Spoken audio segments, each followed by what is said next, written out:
అసలు ఏంటి ఎస్టిన్ ఉపయోగం?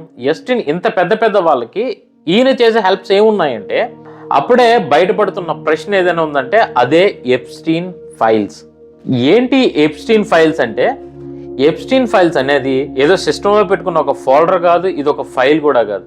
ఇది ఏళ్ల తరబడి పేరుకుపోయినటువంటి డాక్యుమెంట్స్, కోర్టు తాలూకా స్టేట్మెంట్స్, విక్టిమ్స్ తాలూకా వాంగ్మూలాలు, flight logs, email trails, FBI notes, ఇవన్నీ కలిపితేనే ఎప్స్టీన్ ఫైల్స్. ఇందులో భయంకరమైన విషయం ఏంటంటే, ఇందులో బడా బడా నేతల పేర్లు చాలా ఉన్నాయి. జాన్ ఎఫ్ కెనడీ అవనివ్వండి, లేదంటే డొనాల్డ్ ట్రంప్, బిల్ గేట్స్, ఇటువంటి పేర్లన్నీ కూడా ఇందులో చాలా పెద్ద పెద్ద పేర్లు ఉన్నాయి. కానీ ఇవన్నీ ఫొటోస్, మీరు ఫొటోస్ చూడండి, ఫొటోస్ కూడా నేను వేస్తాను. ఈ ఫొటోస్ అన్ని బయటకు వచ్చి అన్ని ప్రూఫ్లు, ఫ్లైట్ లాగ్స్ ఇవన్నీ కూడా ఉన్నా సరే వీళ్ళకి ఎటువంటి శిక్ష కూడా పడలేదు. అయితే ఫ్లైట్ లాగ్స్ యాక్చువల్